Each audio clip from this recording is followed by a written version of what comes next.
समंदर और नदी के बीच का राजा। समंदर की लहरें जब सूरज की रोशनी से चमकती हैं, उसी पानी में एक मछली चुपचाप अपनी दुनिया बसाए रहती है, सी बास, जिसे भारत में लोग प्यार से भेटकी या बैरमंडी भी कहते हैं। इसका असली नाम है एशियन सी बास। यह सिर्फ एक मछली नहीं, बल्कि समंदर और नदी के बीच की जिंदगी की कहानी है। जन्म की कहानी। सी बास का जन्म अक्सर खारे पानी में होता है, जहां नदी और समुद्र मिलते हैं।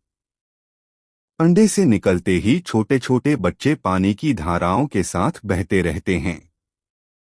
इनकी मां जानती है कि समंदर खतरों से भरा है, इसलिए बच्चे धीरे धीरे नदी के अंदर की ओर बढ़ते हैं, जहां पानी शांत होता है और खाना आसानी से मिलता है।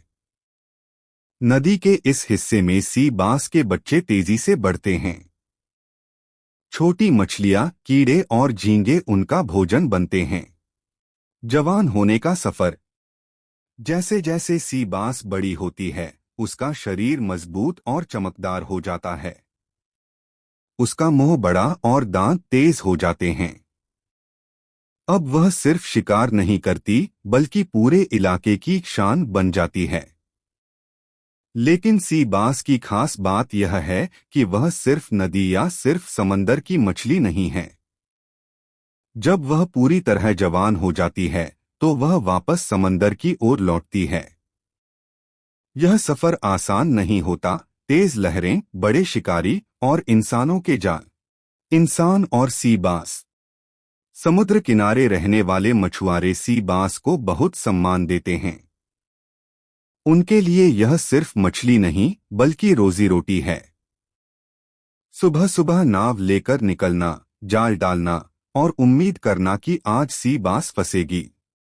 जब जाल में एक बड़ी सी बास आती है, तो मछुआरे की आंखों में खुशी साफ दिखती है।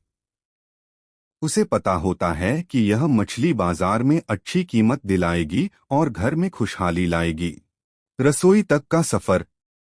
बाजार से होते हुए सी बास रसोई में पहुंचती है।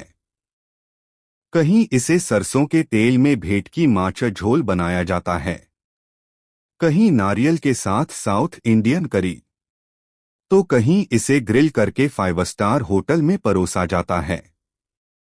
इसका मांस सफेद, मुलायम और कम कांटों वाला होता है, इसलिए बच्चे और बुजुर्ग इसे बड़े चाव से खाते हैं। नई जिंदगी, फिश फार्मिंग।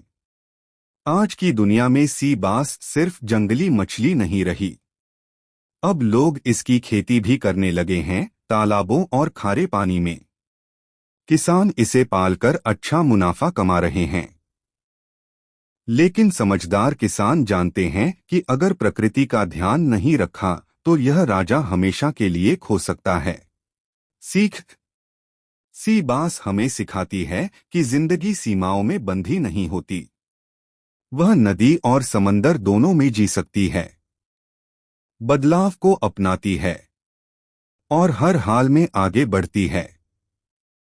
शायद इसी वजह से सी बास को समंदर और नदी के बीच का राजा कहा जाता है।